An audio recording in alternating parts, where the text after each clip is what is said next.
Welcome everyone. Today we're going to be playing Monster Camp, the sequel of Monster Prom. We'll be trying to romance Calculester the robot. One player. Full game.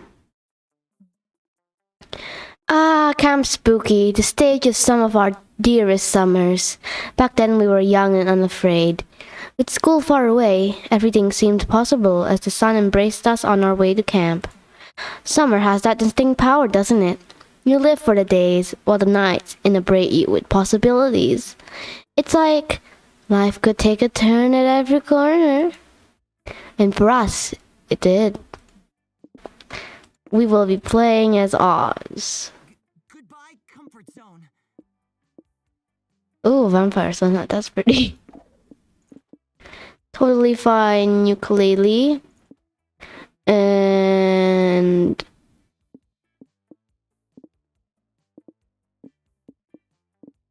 a multi-tool. One might say that the Monster Prom had hardened us on the highs and lows of love. But no, in love, we're always absolute beginners. And summer camp was no different. No one talked about it, but the idea of a summer love loomed over our heads. Close to last day of camp, there was a meteor shower happening, just 5 weeks away. Everyone knew that if you were into someone, you were going to watch that damn thing together. And so, a silent yet powerful pressure invaded us. It was the Monster Prom all over again. Everything seemed uncertain, everything but one thing. Whoever we were asking on a meteor shower date, it was probably going to be one of the 6 coolest people on that bus. Joy Johnson Jojima, 23, a badass witch who wanted to chill a bit after saving the world countless of times. Arari Mishra, 22, a hot-headed adventurer possessed by a curse who had turned out to be the most annoying roommate ever. Calculester Hewlett Packard, version 1.1, a library computer who had become a sentient robot ready to experience life to its fullest.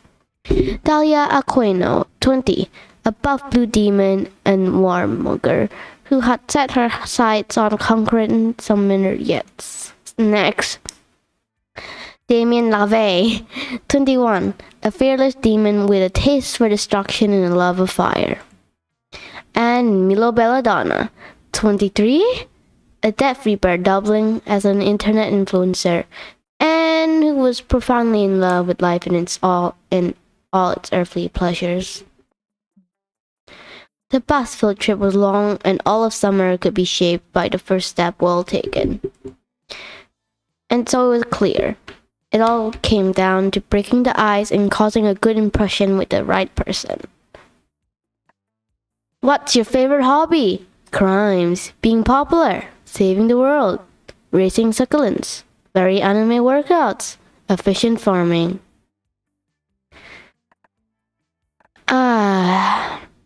This would be for Damien. This would probably for Milo, Joy Johnson, Dahlia. I don't know about these though. Efficient farming could be considered as video game farming. So I'll just guess that's Harari. So we're going to be choosing raising succulents. Yes. Oh, you also raise succulents? It is one of my favorite pastimes. Succulents are not only interesting and cute in their own right, but they have so many practical uses. For example, aloe vera can alleviate burns and abrasions on the skin, and cannabis can provide a relaxing high when inhaled. Wait a minute, I was not even aware that cannabis was such a succulent until Polly asked me to watch over hers until the cops get off her ass. I learn something new every day. Us. We should further discuss our interest in succulents at camp. We only had 5 weeks left to woo our crushes and conquer their hearts. But as I already said, we were young and unafraid, and we were ready to start.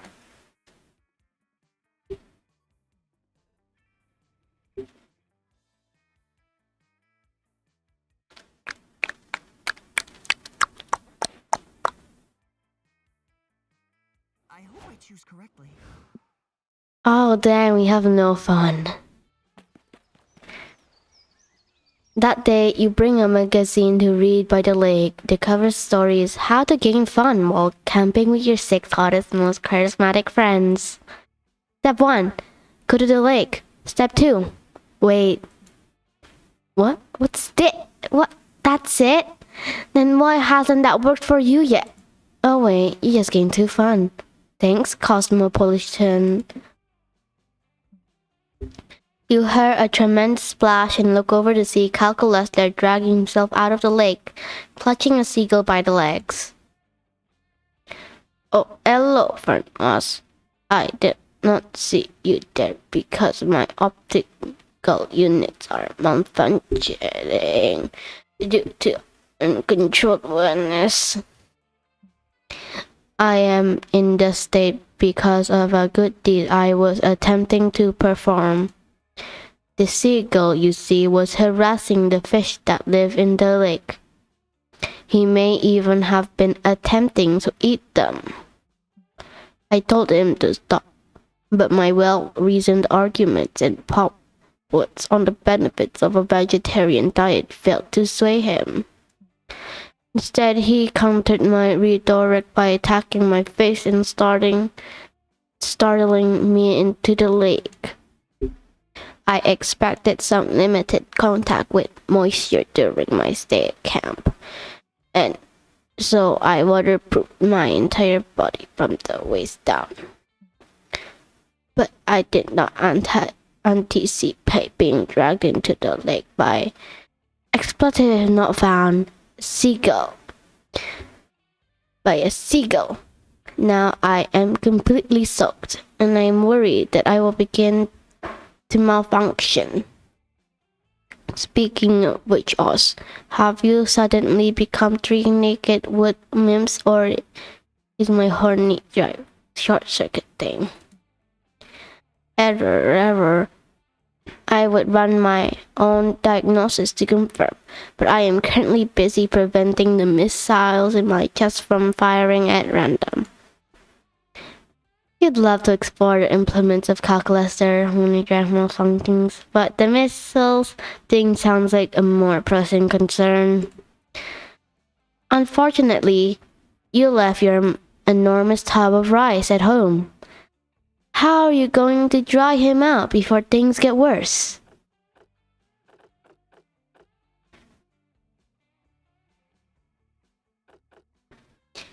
You are always solving other people's problems. Stand your ground this time. It's the seagull's fault. So make the seagull fix it.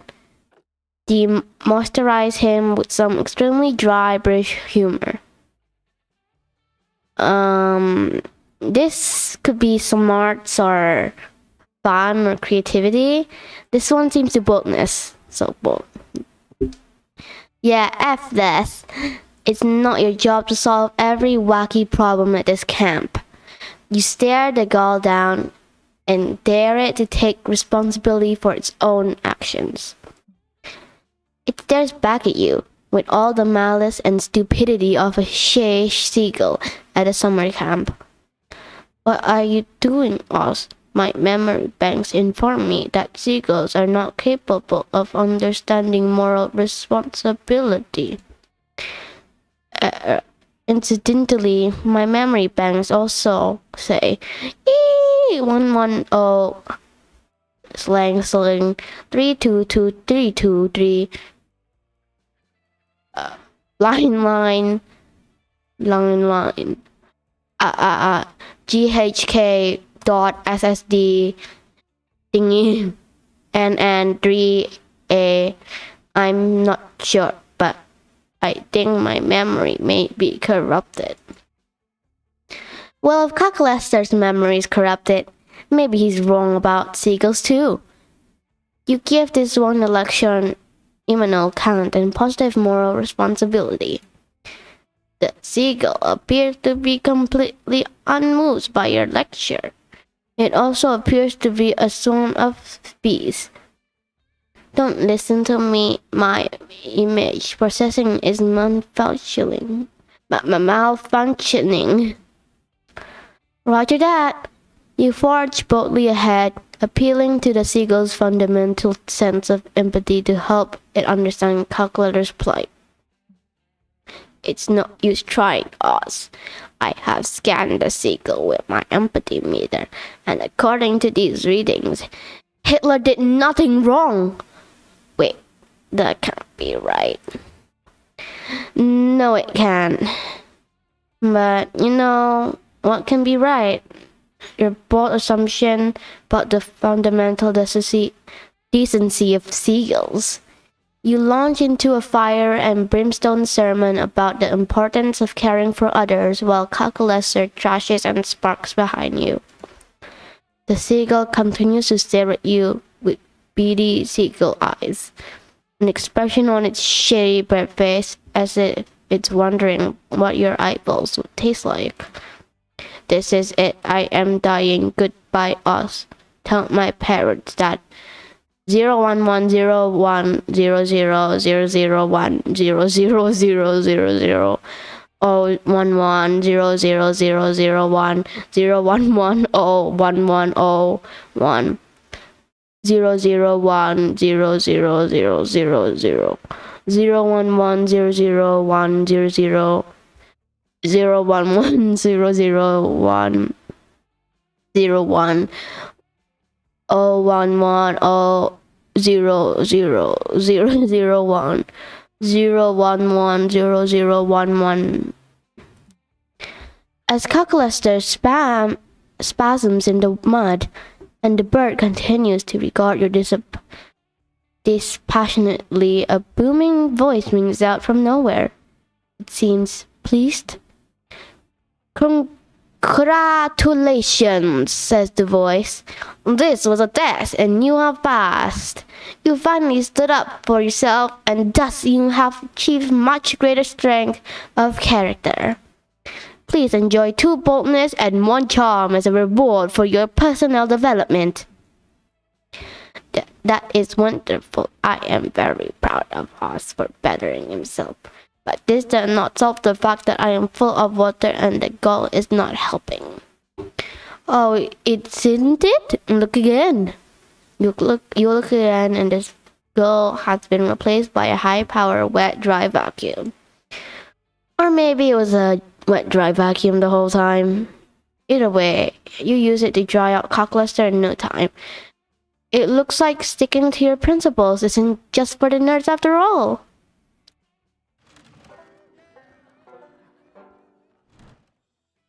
Can I take a minute to think? I would like to do boldness, so it'd be easy to see other things, and like when I choose options, it's gonna be the same, so I don't lose. I don't know. While exploring the haunted manor, you find an enchanted skull who speaks in riddles. His voice makes your ears bleed. You decide to name him Sparky and put him on your keychain as a fun pet. He tells you all sorts of cool things like, beware the tides of Venus. And if you met a guy named Lenny at Costco, don't give him $20. Sparky also tells you exactly when and how you'll die. Apparently it's gonna involve a lot of mozzarella sticks. You gain 2 boldness for gaining that foresight. Later, you meet up with Calculester so he can teach you to count in binary. You are just getting to some of the more sensual numbers when... What is this? A box capable of self-locomotion? But what could be inside? Ah, Counselor Flodge, isn't it? Using basic logic, we can rule out a few obvious incorrect guesses. An elephant, tractor, or aircraft carrier will not fit inside a box of this size. You suggest that the box might contain camouflage, the camp's self-proclaimed camouflage instructor. I see you might not.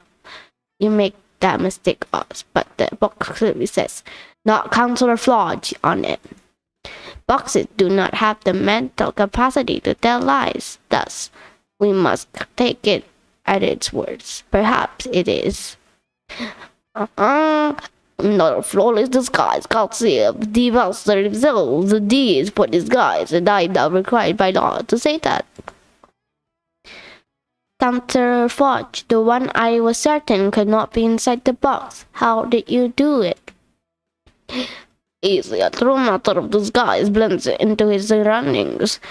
My surroundings were a cardboard box. Your advice is as brilliant as it is simple, Counselor Flodge. Might I ask your opinion on another disguise-related issue? Of course you can, Carl. I'm here to help, if I am even here at all. Excellent. For the entirety of my psychic life, I have attempted to blend in with the organics around me. However, my attempts have consistently met with limited success.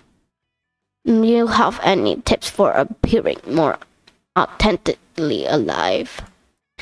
Well, that's easy. All you need is a big trench coat and some brooms for hands. It works every time. I tried that. It did not work. Did you try wearing a fedora to go with it? No. I wore a trilby.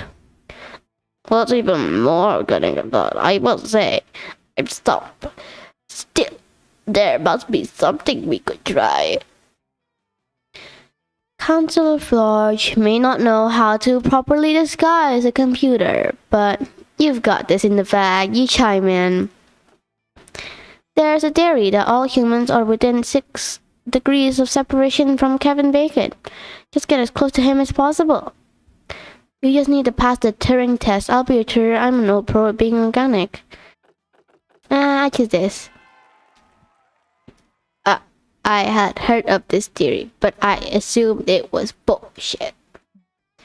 That, however, was before you said it. You are my friend, and friends never bullshit with their friends. It is an iron law of socialization. Alright, I'm off to Hollywood to start my career in film and television. Care to join me, Oz? Hell yeah, you're joining him. You throw all your most important possessions into a bug-out bag labeled, "In case of Harmony LA, trip with Calculester." Little boy, your take was for a perfect disguise, you crazy kids. I'll even create perfect, indistinguishable replicas of the two of you so no one knows you're gone. You leave Counselor Flodge to write your and Calculester's name on 2 large cardboard boxes and head for Hollywood. Here we are, Los Angeles, the city that never sleeps except while tanning. Now to get a job on a film crew. I am told that my tireless work ethic and complete lack of boundaries will be a tremendous asset in this industry. Calculester is right. His willingness to work impossibly long hours and his ability to make incredible coffee soon see him promote from intern to best boy grip in no time. Coincidentally, Best Boy Grip is the name of one of your many Calculester self-insert fanfics. Looks like life really does imitate art. Calculester's hard work is further rewarded when the director of photography gets food poisoning during an important day of shooting. Calculester is selected to fill in because he is basically a camera himself and literally immune to food poisoning. He's a tremendous success. Soon, Calculester directing photography on his own obscure art house films, which generate some critical acclaim and even win an award at Cannes. This notoriety lands him a gig as the director of a new big-budget superhero movie. In the words of the producer, these things are already written by computers, might as well let one direct. You stick with him throughout this whole complex process, and it warms your heart to see how far he's come. One day, you're sitting with the crew of his new film, enjoying some lunch. That sandwich looks delectable, Matty said. I cannot eat it, but would you please describe it to me? Sure, said Matty, Calculester's assistant director. It's a funny story, actually. I learned to make this sandwich while I was on the set of Tremors. It's a... Excuse me, are you referring to the film Tremors starring well-known actor Kevin Bacon? Well, yeah, says Maddie. Why? Do you want? Thank you. Work here is done. I have achieved a bacon index of 1. It has been lovely getting to know you all, but I must now return to summer camp. Calculester walks away from the table, leaving his stunned crew behind. They think he's giving up on his dreams, but you know the truth. You gain 2 fun and 1 creativity.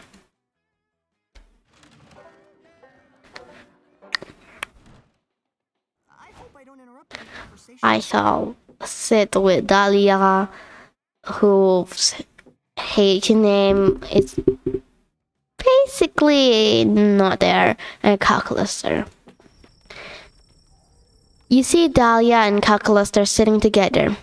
Dahlia is showing Calculester all of her Monster Scout badges, pulling them out one by one as if they were priceless treasures. Oh, I need that badge! And this is my brownie selling badge. I got it by selling the most brownies out of all the Monster Scouts. That's lovely, Dahlia. What was your entrepreneurial success strategy for selling the brownies? Actually, Polly helped me with this one. She said she added a secret ingredient to the batter. Whatever it was, people bought it by the buttload. Oh, I see. I've got tons more. Here's my brush your teeth 3 times badge, and here's my shower every day badge, and my K-Beauty skincare queen badge. Are all of the Monster Scout badges predicated on completing basic organic hygiene? Not always. Here's my repurposed an entire skeleton badge. I got that by turning a human skull into a cereal bowl, his spine into a walking stick, and I used his ribs to make a cool xylophone. I love negro arts and crafts.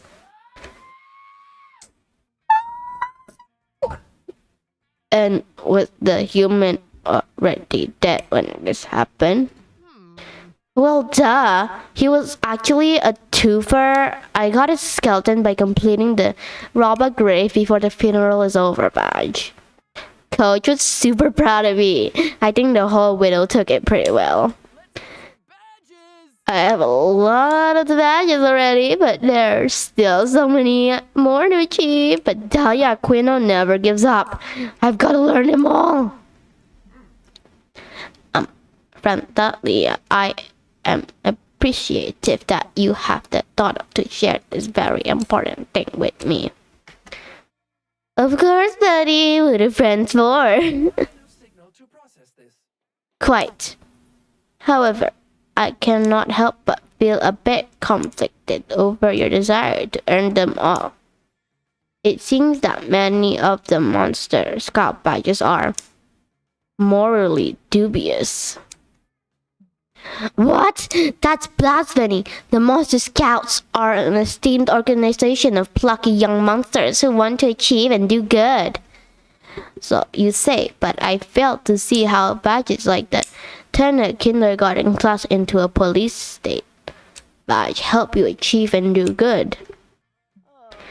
Have you ever been in a kindergarten classroom before? Those little snots have no order or sense of duty. A police station would vastly improve their punny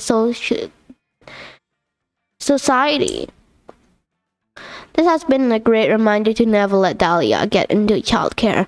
But in the meantime, which one of your friends are you gonna go back in this Monster Scout debate? But Dahlia, how do you plan to get the question of the Monster Scout badge system in Turkey badge? That's exactly what someone trying to beat Dahlia's badge record would say. Don't fall for it. Oh, I never thought about that before. I can't believe that's a legitimate badge. Why does it even exist? It seems a bit counterintuitive. Though perhaps the Monster Scout organization isn't so bad if it's open-minded enough to invite its followers to think critically about the system. Yes, I see now. This invitation for introspection allows Monster Scouts room for growth and judgment. How nice. By this metric, the Monster Scout organization is actually more ethically advanced than several world governments. Who cares about any of that? My world is falling apart. You are right, Cal. You're always right. Are Monster Scout badges really worth anything if they betray my mindless blind faith like this? But can you really blame the badges for your faith in them being compromised? Of course I can. Maybe. I don't know. Nothing has meaning anymore. Great job, Dolly. I'm proud. I'm so proud of you. Coach, go away. I can't let you see me like this. Questioning authority, doubting Monster Scout propaganda is not who I really am. I swear. It's okay. Critical thought openness to questioning every time, everything, embracing the confusing aspects of reality that existed. Children. Those are all aspects that every Monster Scout should master. I'm proud to reward you with your questioning the Monster Scout badge system's interrogating badge. But sorry kids, I gotta go. I walked out of my philosophy for that day in school. I'm not sure if I want this badge or any of the badges. I think I need to lie down. Oh, this is fantastic. I'm so happy that we could help Dudley achieve this level of personal growth. I would give you a badge for that if I had any. Perhaps instead I could reward you with a soft collision of our bodies sustained by our arms. I believe you organically call it a hug. That's way better. You are sure Dahlia will be back to her bombastic badge-loving self by tomorrow. For now, you're gonna milk this hug for as long as you can.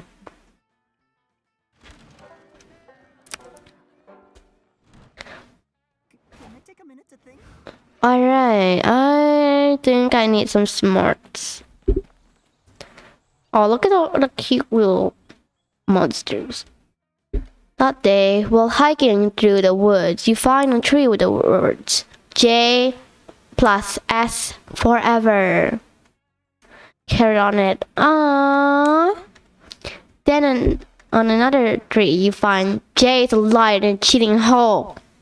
That's less cute. Then on yet another tree, you find, as I know you banged like 12 people abroad in Europe, don't dish what you can't take. On the last tree, as doxes J. It turns out J lives on 7,889 2 plus March Lane. Boy, you sure can learn a lot from trees. You are searching the forest for the perfect tree to carve your love interest initials into when you stumble across Calculester and Joy. They seem agitated. I do not understand. Is not the raccoon's blood supposed to remain inside of its body? Yes, Cal. That's where the blood belongs. This raccoon is seriously injured, and that's why I'm worried about it. But why is it injured? Because it dove in front of me during my climatic encounter with my latest monster of the week, absorbing an attack that would otherwise have killed me. I'm sorry for saying monster of the week. I'm not sure if that's an offensive term here. No need to apologize. Technically, I am a soulless automaton, not a monster. Also, I am physically incapable of being offended. But you have not answered my question. Being injured seems to be a suboptimal state of affairs. Why, then, did the raccoon allow itself to be injured? It didn't follow it. It didn't allow itself to be injured. That's not how it works. But can it not simply repair the affected body substance with a generous application of epoxy and aluminum planting? That is how I handle such mishaps. No, that would be super lethal for a living creature. It would, but then all of the other animals I have saved are you saying that oh dear.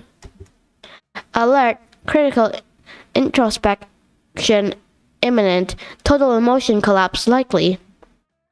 Snap out of it, Carl. I don't have time to deal with your failures to understand organic life right now. I'm trying to save this raccoon's life. I am sorry, friend Joy, that my impending physiological meltdown is inconvenient for you. Fine, I'll talk you through this. But only if Oz can help stabilize the raccoon. You can do that, can't you, Oz? Sure, totally. I mean, all you've really got to do is... This would be creativity or fun. And what the heck? This won't be charming. This. Oh my, wow, a hand puppet. What a foolproof way to trick two of your smartest friends into believing you just performed raccoon surgery. Unfortunately, you left the raccoon hand puppet you usually carry with you back at home because you didn't want your friends at camp to think you were a weirdo. You need to hurry up. The bad news is the raccoon has already died. The good news is your friend seems distracted at the moment. Dang, looks like you're going to have to improvise, and what better material to improvise with than this raccoon you just have lying around, and which is that already, so who cares? Joy and Calculester look up from their improvised therapy session to find you elbow deep in the raccoon's tush. Oz, why did you just stick your whole arm up that raccoon's butt? Is this surgery? Haha, what? You say in the best raccoon voice? No way, just me, totally alive Raccoon Johnson. The raccoon's name was Telemachus, and you are dishonoring his noble sacrifice. So this is not surgery. No, I'm pretty sure this is a crime. The only crime here, you say, still desperately trying to sound like what you think a raccoon would sound like, is that we aren't having a fun raccoon dance party. Please, Oz, if you do not cease dissembling at once, I will be forced to conclude that you're not a nice person. But you wouldn't have that stuck your hand up at that raccoon's ass if you're the kind of person who knew when to quit. Oh yeah, the raccoon is totally dead right now. You keep up the charade for several more days, hoping that persistence will make up for what you just lack in incredibly persuasive and basic decency. The bad news is you're totally alive, raccoon, and fail to become any more comforting as the days go by. The worst news is it makes the masturbation extremely awkward. You lose 2 fire and 1 bonus. That's great. Come on. You can do this. That day at Camp Dome, you play Never Have I Ever. Extreme! Every time someone mentions something you've done, you have to cut a finger off. But besides the finger part, this is finally a great time to brag about all the cool legal things you've done. You're the first out, and while they're sewing your digits back on, you get to regale your friends with stories of how you robbed a bank while wearing your grandfather's skull as a hat. You are so cool. Also, they sew you 2 plus charm to your left hand by mistake. Wait, Scott? How is Scott here? What? You are hanging out with Calculester, Damien, and Scott, but mostly Cal, and suddenly... Who the commander located, awaiting instructions. Rob a sandwich store and bring me one. He is not talking to you, Damien. I think he's looking for Coach. Negative, friends. Notice how this interloper is a machine like myself and even possesses the same highly expressive facial screen. Oh, I get it now. Indeed, I believe this Hogan automaton is here too. Help you convince your divorced parents to get back together is a classic parent trap situation. Yeah, 2 identical twins reunited at summer camp, conspiring to make their estranged parents fall back in love. What else could it be?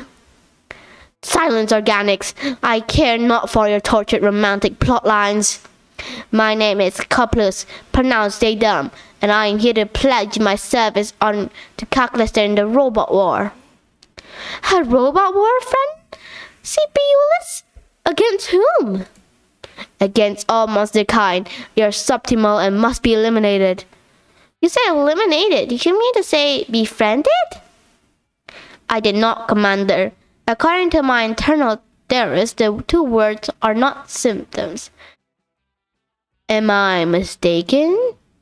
Why do you continue to call me Commander, friend CPU-less? Because as the first of our kind, you are a natural-born leader. You see, the floppy disk containing super fun game, very legitimate virus, is not installed on your machine alone. There are many of us, and we all share one trait.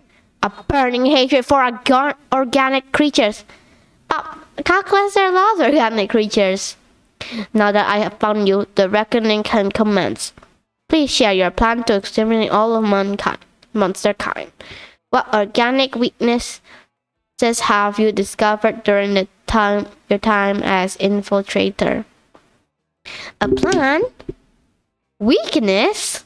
Well, we could perhaps, maybe we could try exterminating them with kindness? This could get really ugly real fast.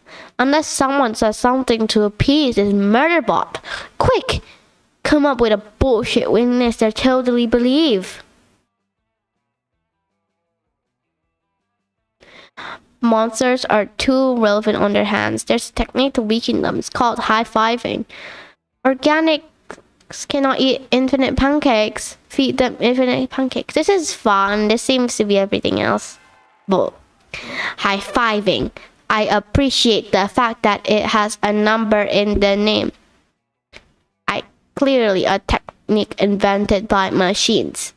I must test this technique. You 2 organics come here at once so that I may high-five you. Sorry, bro. I love high-fives, but we're busy helping you to get your parents back together. Yeah, we were just heading down to the library to figure out which of the computers there are your parents. You can high-five us later. Oh, I will, organics, I will. Polly, wait a minute. Yeah, you gave me a high fives over there. Indeed, commencing high five protocol, activating atomic bicep. Let me demonstrate instead, friend. CPU-less. I am the commander after all. Calculester gives Polly an enthusiastic yet gentle high five. The lessons you've been giving him have really paid off. Aha! Nice! You whisper into Polly's ear. My whole organic body, which I have. Is it working, Robot Guy? Are you convinced? Completely. Fantastic. Then I think we should all go home right now and think about what we have accomplished. I obey unthinkingly, Commander. The future is bright. Today we high-fived one camper. Tomorrow, all monster kind. Yes, good. Fun. Goodbye. Well, that got rid of CPLs for now. But you have a feeling they'll be back. For the moment, though, you're getting 2 fun in 1 charm. I hope I don't interrupt any conversation. Ah yes, Milo and Calculester. You find Milo holding up paint swatch cards to the fire while Calculester takes notes on his own face. Whatever these 2 gobbers are up to, you want to be a part of it. Oh, hello there, Oz.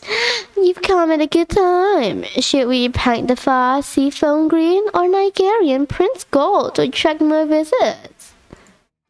Oz, if you recall, friend Milo and I have teamed up as 2 masters ascetics to flip all properties and restore them. Properties such as the campfire.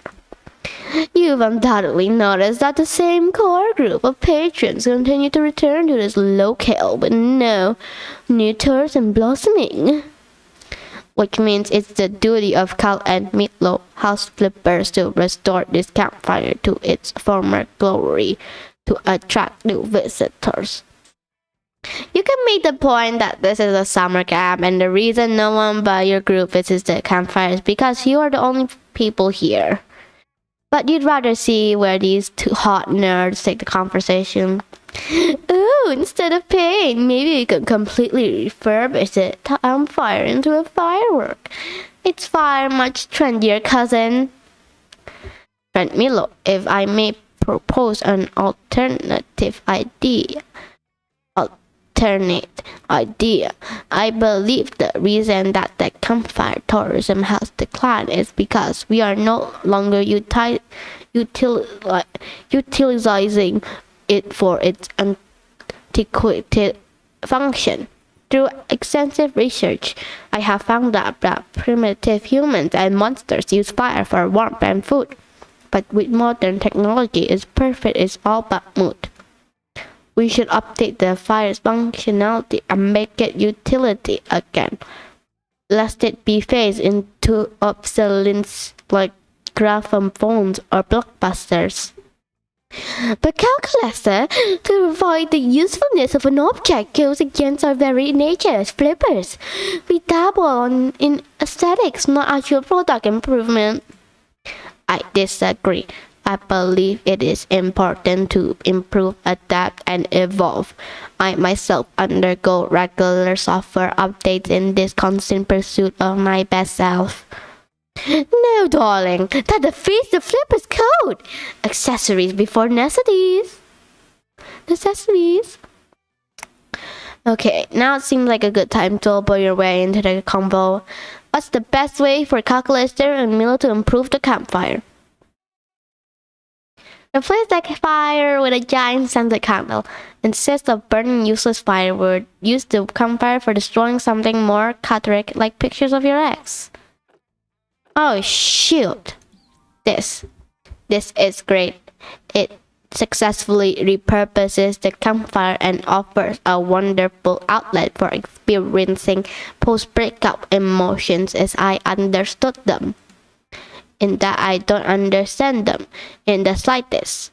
So I will blindly trust any advice you propose in this situation. You may actually be onto something else. This idea has a great word of mouth potential. I'll post an ad on my story. Milo whips up a quick post about the new catalytic campfire and posts it. Within minutes, strangers start running up behind you, gleefully yelling at splatters and throwing up Polaroids in the flames. This is wonderful. Everyone seems so happy. I wonder if the cataract campfire has other uses. No sooner has cows spoken than a group of horses run up behind you and toss a printer into the pit, laughing maniacally. A group of mourners toss in a child's sled that says Rosebud. An 8th grade girl and her father burn up a shoebox that says Kayla, Days, Hope, and Dreams. A man covered in blood tosses in several arms, screams, I didn't kill my wife, and sprints away immediately. We've truly repurposed the timeless campfire us. Thank you for your wonderful suggestion. Is Cal hitting on you, or is it the weed stash someone ditched in the fire just making you high? Either way, this evening is turning out awesome. Ah, darn. Should I use my skills since I suck? I'll use my skills. That weekend, you feel like getting wasted, so you go to visit none other than Juan. Hola! You know what? I started making magical drinks. I never thought people would actually come to drink them. But hey, I learned my job, amigo. So let's get into it. Oh, I suck at this game.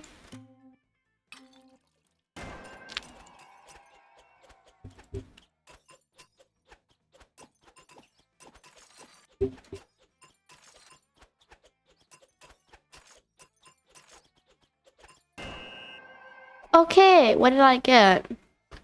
What is it? Imagination shots. Identical gift creativity or fun. Creativity shots. Drink this will expand your mind. It's pure creativity. The small unicorn is just decorative, but you can eat it if you feel like it. Let's do this. Yeah! Hope you can stomach that. Happy trails!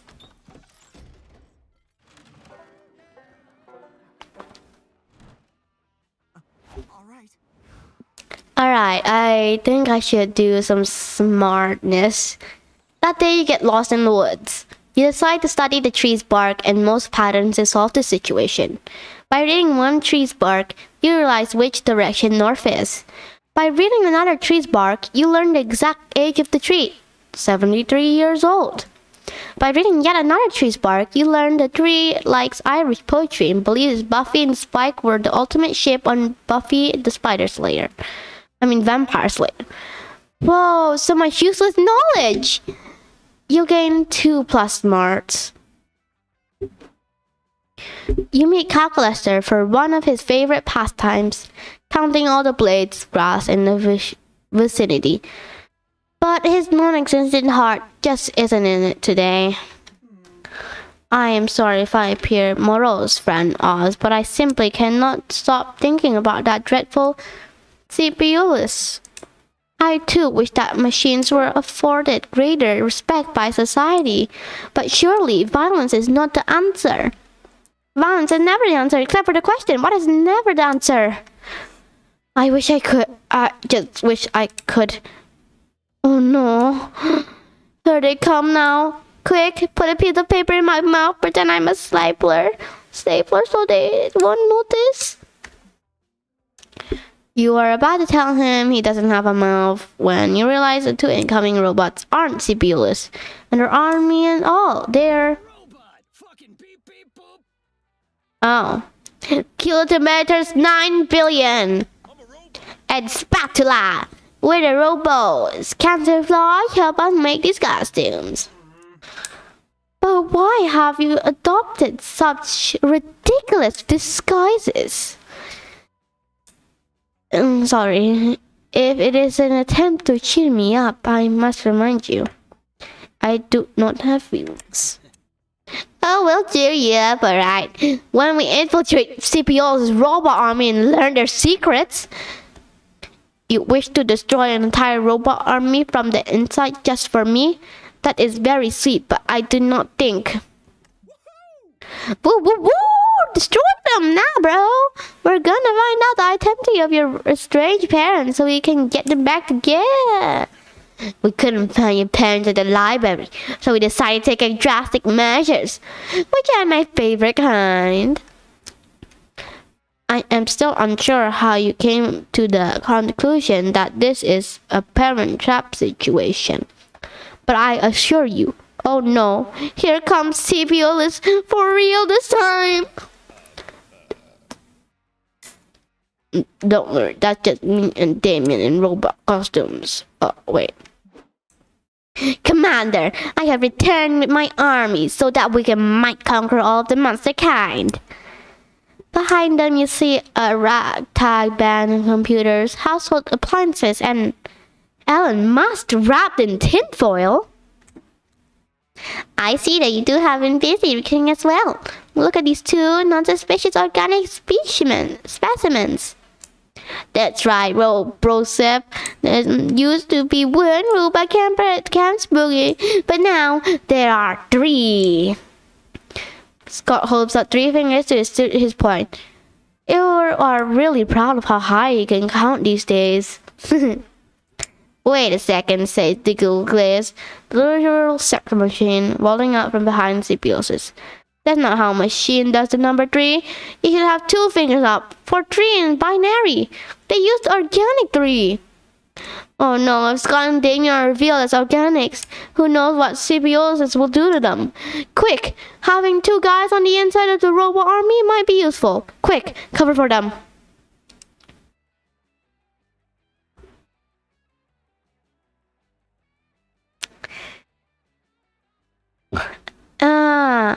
If these 2 were really organics, they'd be wearing cool hats. Organics always wear cool hats. That's something that would piss them off, I think.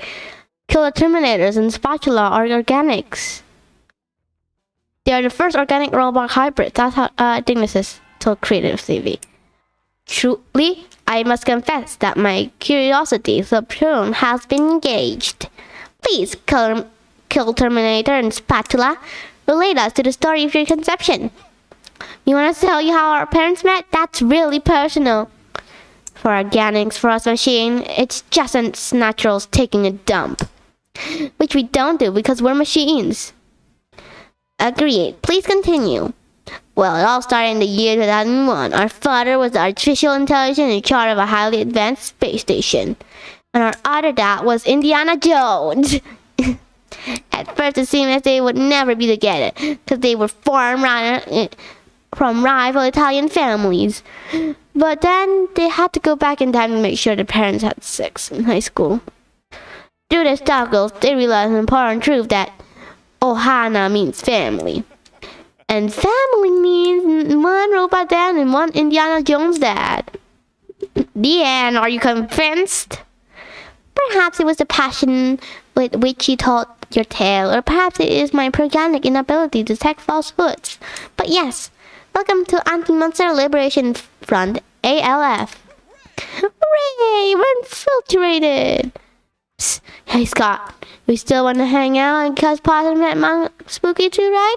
Don't you think we can make this infiltration a nights and weekends thing? Hey, Robot Man, can we just hang out and kill organics some of the time? We have day jobs. The revolution is very flexible hours, also full intel. We harvest a lot of teeth. Hooray, teeth! Scott and Damien wink at you before marching off with the rest of the robot army. Kyle's happy to have people on the inside, and you're just horny. You gain 2 charm and 1 boldness.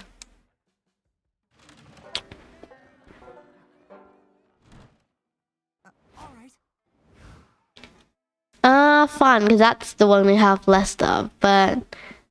Yep. You decide to go relaxing in the lake for a bit. Camp Spooky gets pretty crazy, so it's nice to just float on the water and chill. You end up falling asleep and wake up to realize you floated halfway across the lake straight into a crab rave? The crabs are just as confused as you are, but they invite you to rave with them, and their party is surprisingly popping. You gain 1+ invite to the next crab rave and 2 fun. But that's all damn bullshit compared to what you were really at camp for. Intimate moments with your synthetic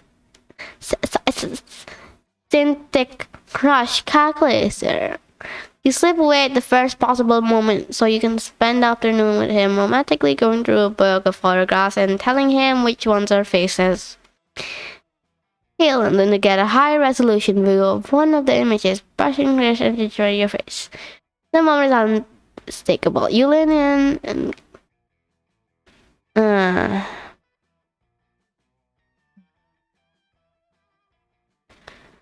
What are you doing, Oz? Are you attempting to clean my screen? Allow me to provide you with the moist disinfectant wipe. No, you explained, embarrassed that you were trying to hear him. Oh, I am delighted to add this to my entirely formative adolescence experience. And yet, I like you very much. I cannot help but think that this kiss was not as arousing for me as it was for you. Kissing, you see, requires a mouth, which I do not have. Oz doesn't have a mouth either. Well, unless he puts it on. I am glad that the high realistic mouth on my screen fooled you, but it is totally a simulacrum. I experience similar problems when attempting eating, and don't even get my started on pooping. You'd rather not. It's already kind of ruining the romantic mood. What you really need is some other way to be emotionally, physically connected with Calculester. But what's the robotic equivalent of smooching? Come on, you spend your whole horny life training for a situation like this?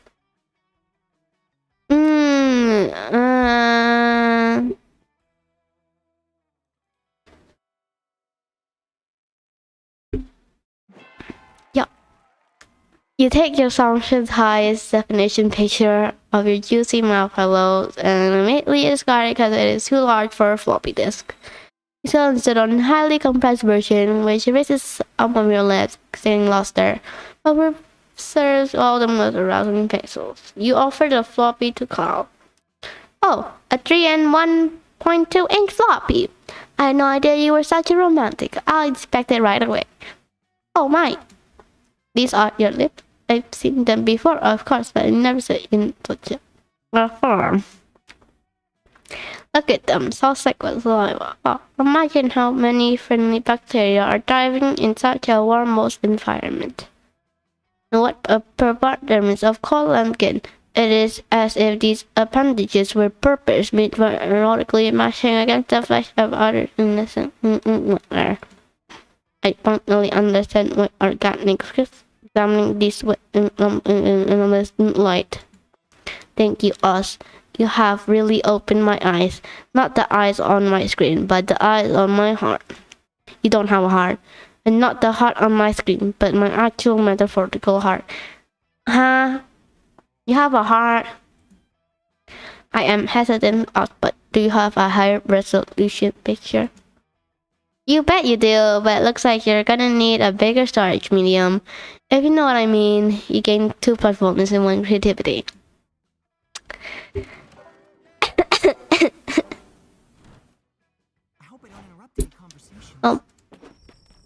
You find Milan Calculester drinking enough wine to bleed France dry. Which is odd because, Calculator doesn't have a mouth. I have to say, I think that the natural crispiness of the peanut griddle pairs nicely with the gooey processed sweetness of the toasted marshmallows.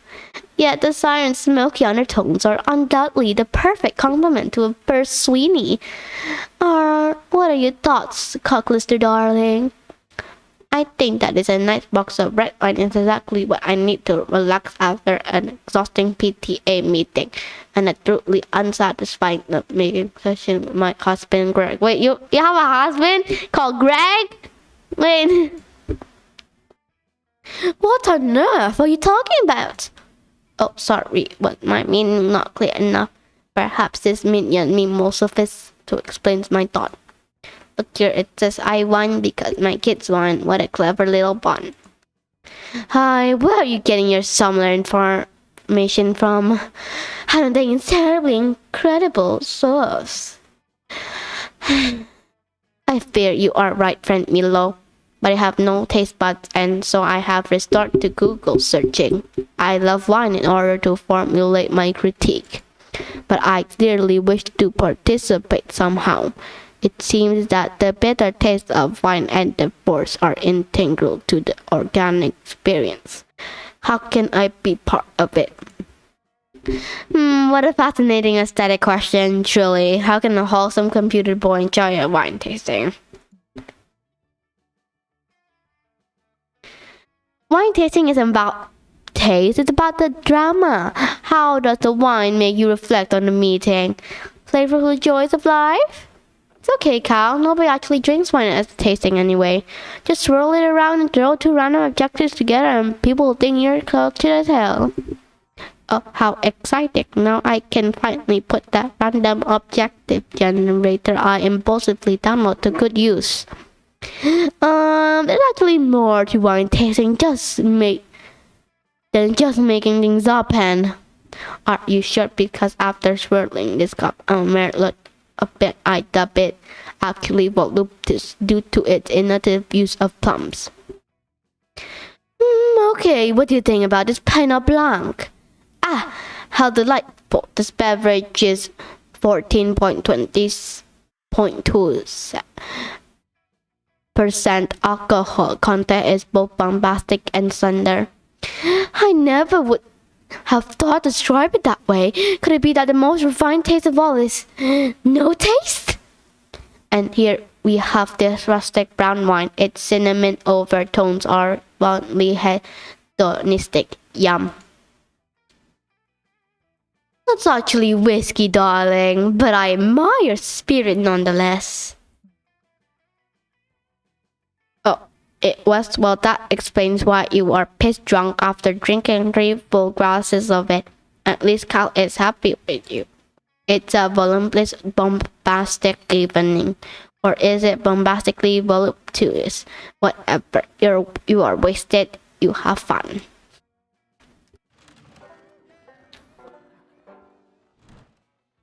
You can do this. I need to raise my fun and smarts. While hiking through the woods, you are approached by an NPC who has a quest for you. You can tell she's an NPC because she's only saying the same 4 things over and over and keeps doing the same idle animation. The NPC's quest is to deliver a very important scroll to her father. She makes it extremely clear that no one else is allowed to read it, or terrible things will happen. You read it, of course. It turns out it's her father's secret recipe to the perfect peach cobbler. Looks like her dad's never going to make that famed dessert in time for the NPC family potlucks, because you eat the recipe scroll and gain 2+ smarts. You spend the next couple of hours having miserable Rock helping Damien, Arari, and Hex and Calculator catch the elusive wildfire that Damien's read so much about. But it's okay, because these past few hours of staking out the same spot have allowed you lots of free time to be near and talk secret snips of your sexy friends. Nothing could possibly ruin the intimate romantic sincerity of this moment. Guys, I kinda need to poop. And you feel the need to share out in the class? Why? Because I need advice. I don't know what to do about it. Unfortunately, I am ill-equipped to give advice on how to defecate, because you see, I am not an organic life form, and therefore, yeah, the machines can't share. What else is new? Normally, when I'm at stakeout, I just craft my poop into something less disgusting, like a hand axe, or I dig a hole and do my business. What, like in front of everybody? No way. It's like the outdoors, princess. I can't promise there have been way pretty people that have taken dumps out here than you. I'm not gonna let you guys compare my dump to other hot people's dumps. That's way too much pressure. Hex, any ideas? Well, normally I just poop nightmares into everybody's dreams. Have you tried that? You what? This is why I only get night terrors when you eat Taco Bell? Oh wow. None of this is helping me, and if I don't crap right now, I'm going to get really irritating. Input snarky expression of surprise that you could possibly get more irritating. Clearly Daniel is shy but proving no willingness.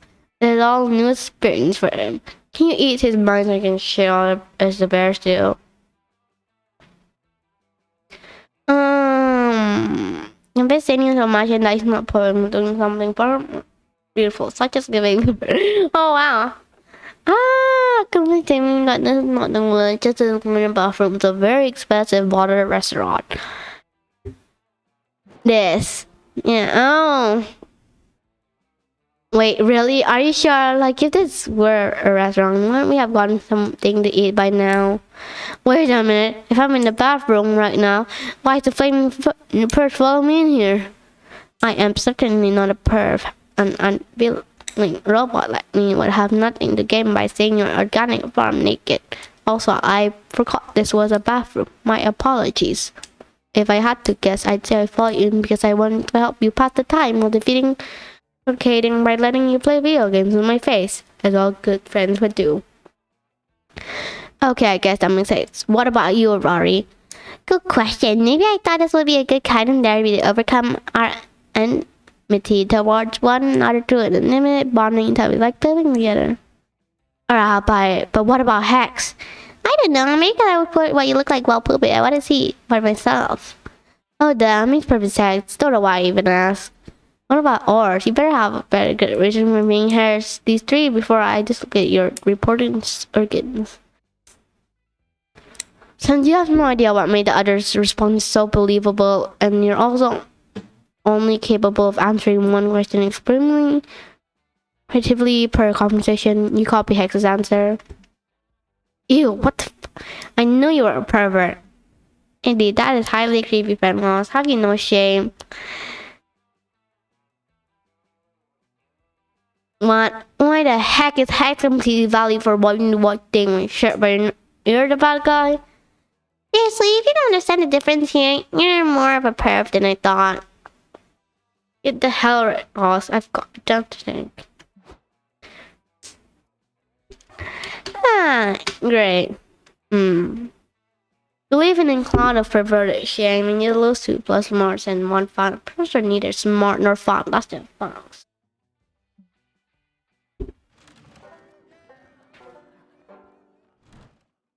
Come on. You can do this. That day, you decide to take swimming class in the lake. You learn all sorts of cool swimming techniques. The backstroke, the side stroke, the Macarena stroke, the mime having a stroke. All the strokes are sure fun, though perhaps a bit medically concerning. You gain 2 fun. You slip away from the Zanny camp shenanigans for a moment and find Joy and Calculester sitting on a blanket with a picnic basket. How wholesome! Hello, friend Oz. Friend Joy and I are having an ordinary lakeside picnic without having any wacky or ironic twist. That's right, I'm so worn out from finding monsters and looking stunning all the time. It's nice to have a completely normal time with some non-threatening friends for a change. She's kinda like Milo. Wait, holy crap, this is actually a regular pleasant picnic. You were ready for this to be some kind of obliged lead into some hilariously violent comedy scenario. Instead, Calculester is helping Joy get napkins and silverware out of an adorable wicker basket. What the fuck is going on? Please feel free to join us, Oz. There's plenty of potato salad and fruit juice for everyone, especially considering the fact that I cannot eat or drink. You accept their invitation and sit down because, well, you still want to boink at least one of them, but something just feels wrong about this whole situation. What's wrong, Oz? You seem uncomfortable. Everything okay? Indeed, I am detecting elevated levels of concern in your bloodstream, indicating an increased level of stress. You can share your problems with us. This is a judgment-free zone. No, you've got to get it together. If Joy and Calculator realize you're too much of a depraved horn dog to have like a civilized monster, you're fucked. Maybe he's just hungry, Cal. People can behave in all sorts of weird ways when they're hungry. Excellent point, friend Joy. I still have so much to learn about organic irritations. Like some fresh fruit Oz or some deviled eggs. That's it, choices. Surely some kind of wacky choice you can make here to resolve this situation in your favor. That's how life works. Think. What's the best way to prove your friend that you're actually a regular who's great at chilling out and doing picnics?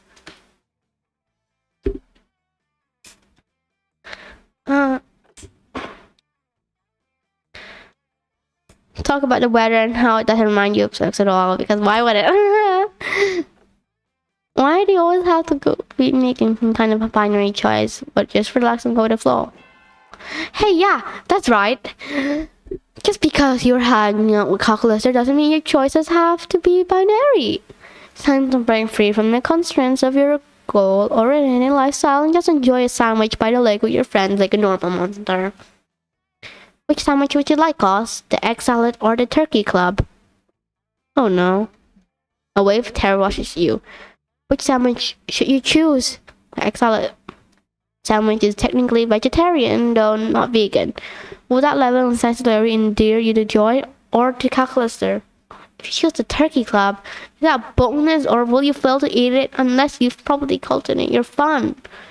You starve, paralyzed as the two sandwiches in Calculator's robotic claws, willing yourself to make a decision, willing yourself to go with the flow.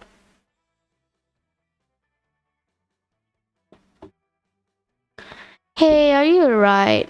You look pretty pale and you're sweating a lot. And you keep muttering under your breath about how you should check with the Monster Camp Discord. It's just a sandwich. It's not like your senior year app final exams or something.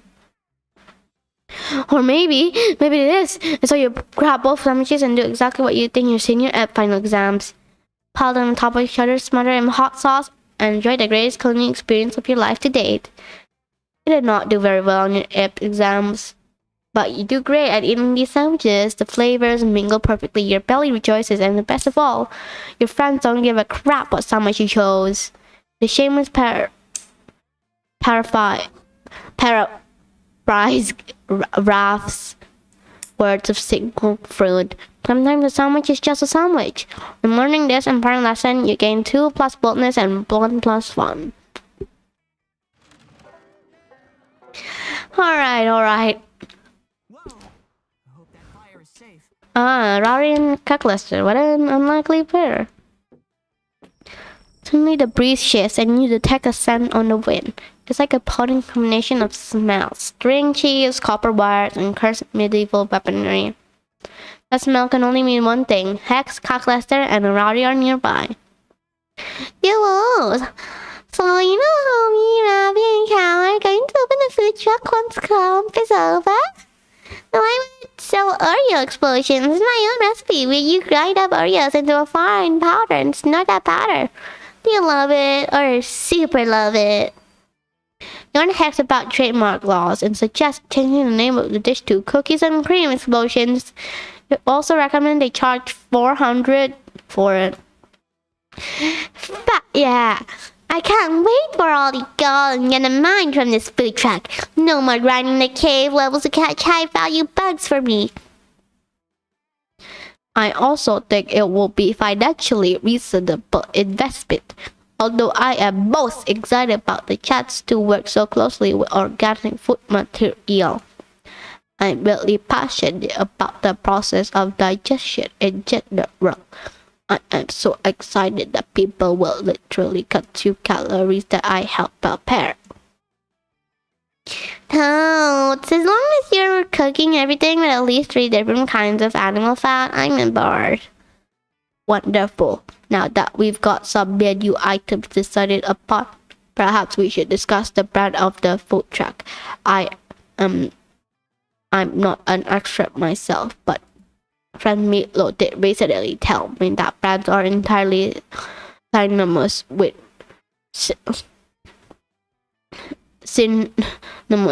royalty, and any business without one is basically a bleeding corpse. Perhaps we should think of a brand. Yeah, we got figure out a brand for sure. How about we're the world's most violent food truck? We could mount a gallon gun on top and make customers dodge the bullets. Grisly but memorable. It is also probably a better idea than what I wrote down for a brand. traveling vehicle with adequate food service capabilities. You guys are both thinking too small. We should get a Red Bull to sponsor us. Then we can fry everything in Red Bull and share the corporate branding. F that shit. Red Bull blows. Gatling gun food truck. I'm not backing down on this, Arati. I've cursed you once. I'll do it again. We're doing Red Bull. I believe that we should argue at more reasonable volume level. This isn't going anywhere. Looks like your friends need some help helping out the perfect brand for their food truck. With your best context strategy. Food is overrated. Make the whole thing a potion bar. One life potion has more HP than 6 servings of food anyway. Always trust the data. My social media analysis reveals that the top of 3 trending topics are pizza, Nutella, and cat videos. That's your brand. You show your friends some bar graphs you will print out. They definitely prove that pizza, Nutella, and cat videos are the most popular topics on social media. This is very impressive analysis. Also, I noticed that you already included social media sites in your research. However, do you mind if I verify your findings? Come on, let's analyze all content on the internet for most popular topics, redirecting all processing power to current analysis. 12 hours pass. Analysis complete. Also, you are amazing. Pizza, Nutella, and cat videos are the most popular topics on the whole internet. This is apparently a good idea. Wow, that's cash money, honestly. Is it a thrill idea? Because I'm always hungry for pizza and Nutella. And now that I think about it, I'm also hungry for cat videos. Yeah, it's a pretty awesome idea, but also, I don't really get it. Is Nutella a dessert? Or the cat videos like appetizer? I believe you with like choices. Perhaps we could offer Nutella and cat videos as pizza topics. Our menu would consist of plain pizza, Nutella pizza, and cat videos pizza. Hey, you guys, I got it! We take an iPhone that's programmed to only play cat videos. We cover it in Nutella, then we wrap it in a slice of pizza and bake it in the oven. Wow, that's smart, and honestly, every single one of these videos would work. We have an embarrassment of riches here. Agreed. Personally, I am very happy that we used data to make this important decision. It makes me feel very included in our reasoning process. Thank you for your detailed analysis of trending subjects. Also, I've conducted a breakdown of my current emotions. And it seems that you are the pizza, Nutella, and cat videos on my heart. Oh, nice. I'm the one that found that incredibly adorable. Cal, you sentimental fool. Hex is right. Calculester is effing adorable. He spent the afternoon cutting up and finding a food safe cat videos and searching for a reliable wholesaler. I'll use my skills.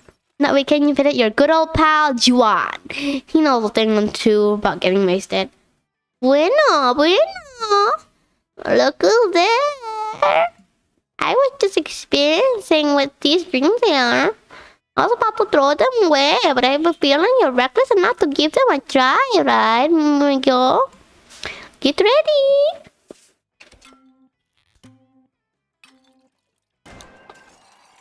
I have no idea how to do this.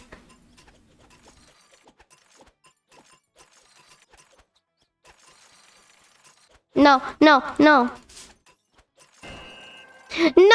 damn it. No. Mosquito. Mosquito. It's not a drink, it's a magic mosquito drink heist.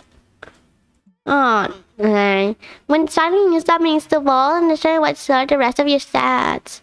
You might also feel some thickness. Let's do this. Holy! I have 0 boldness! Oh my god! No! Alright.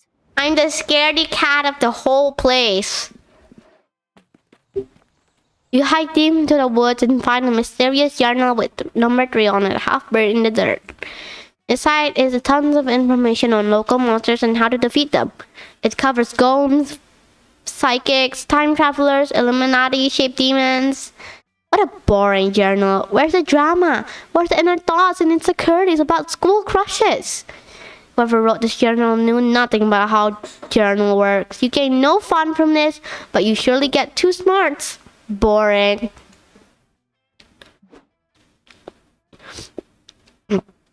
I take a break from tomfoolery to spend a few quiet moments with Calculester romantically pursuing some spreadsheets. And this friend Oz is an index of every plant I have cared for during my short lifetime.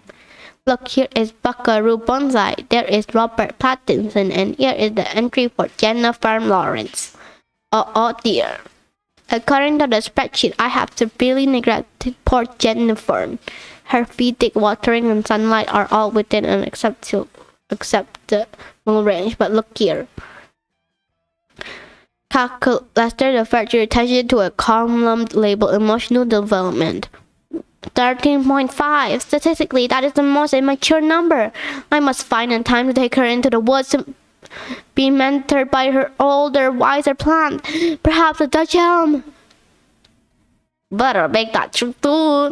No, if summer camper, because the woods will be here for very much longer. Indeed, all organic life is fleeting. But I do not think that it calls for laughter. But if I did laugh, how would you know I was an evil CEO? Perhaps I should introduce myself. Mr. Bypass is the name. Turning beloved summer camps into shopping malls is my game. A game which I intend to play here. Camp spooky by buying it and turning it into a shopping mall. I do not understand. What leads you to believe that this is a good location for a shopping mall? What are your site selection criteria? Not so easy. When I deciding where to build a shopping mall, I always consider 3 things: a great local bus structure and how many hundreds of youths it will upset. As the saying goes, you can't build a shopping mall without upsetting a few youths, but I didn't get where I am today by settling for just a few.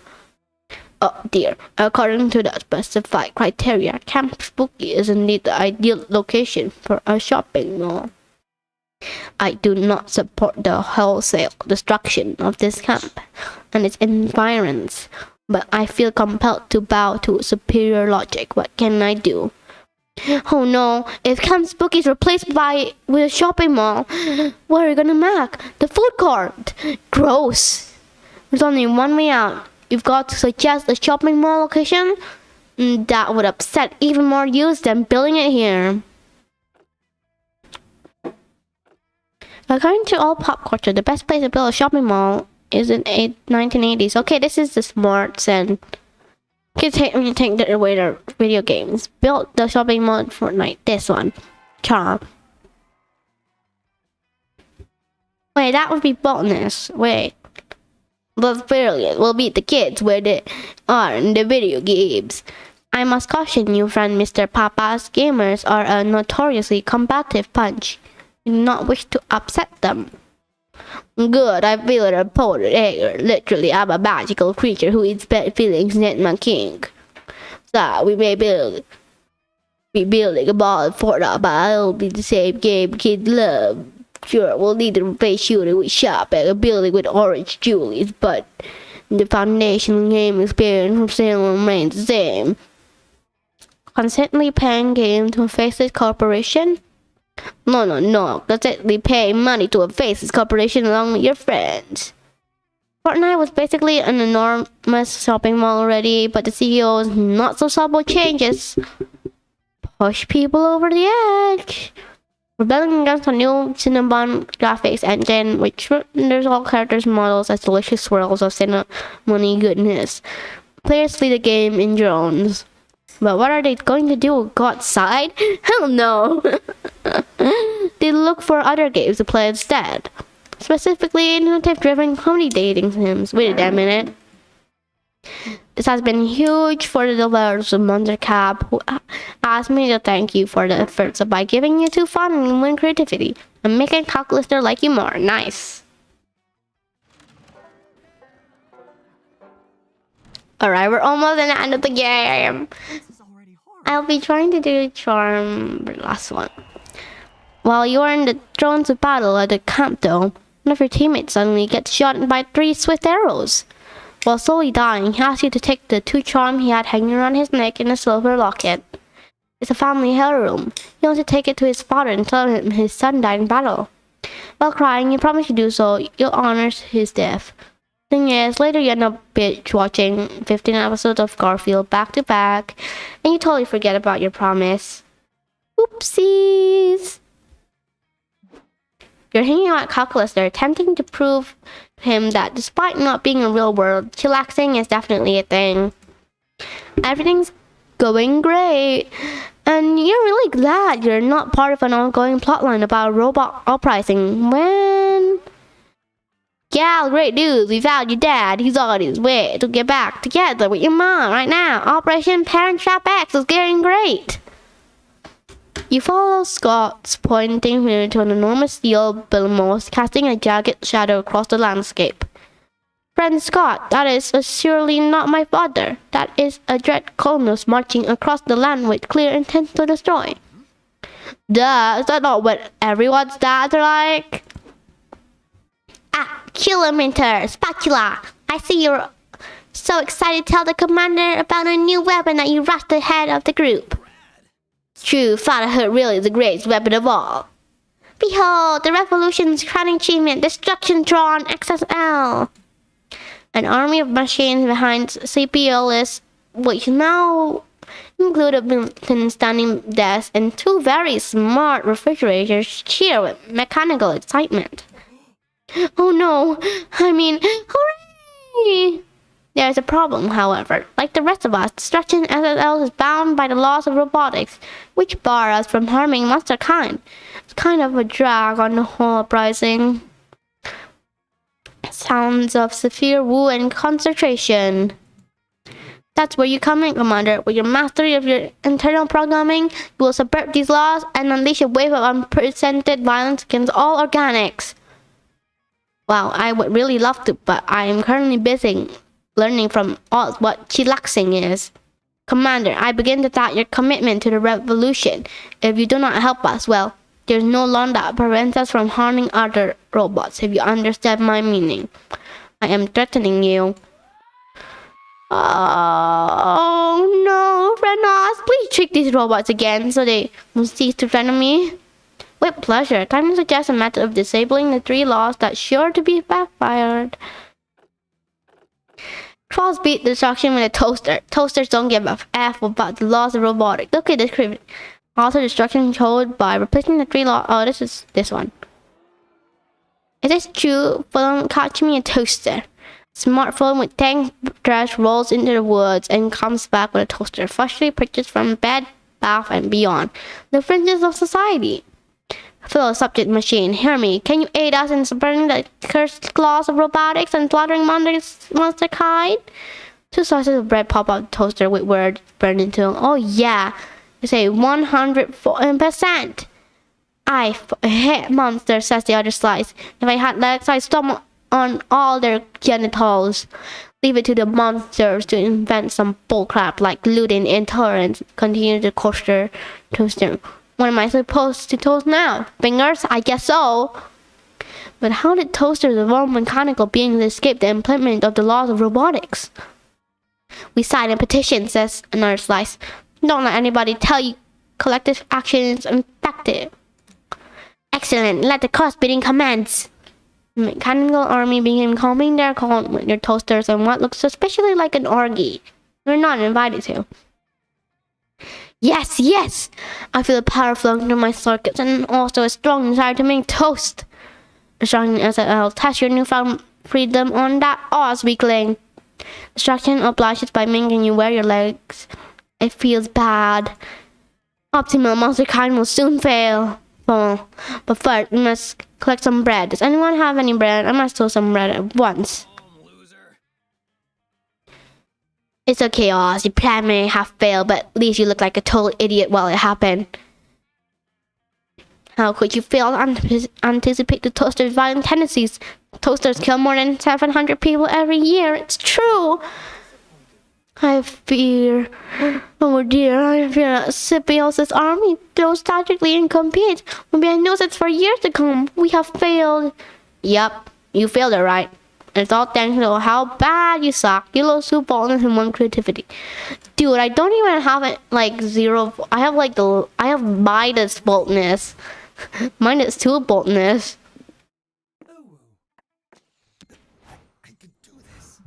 You finally gathered the courage and that's your beloved to watch me shower with you.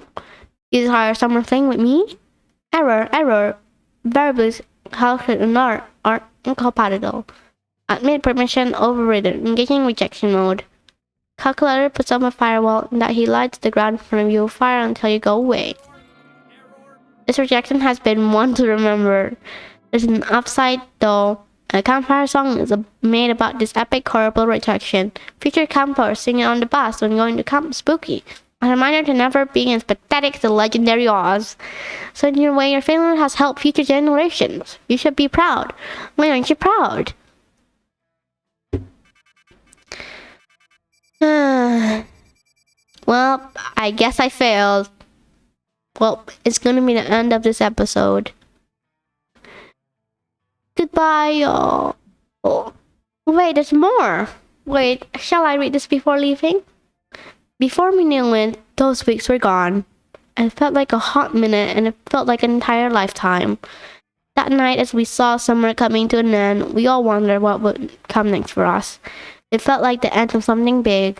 Little did we know, life still had many wonders and misadventures in store for us. Now I'm older and I can see how those years become the foundation of the mythologically of our lives. Broken hearts turn tragedies, sung for centuries, wild nights become epics treasured forever. Every kiss and every laugh and now a constellation will always find while gazing into the starry night, no matter how many years go by. Alright, this seems to be the real ending. Goodbye everyone, this is gonna be the last episode. Bye!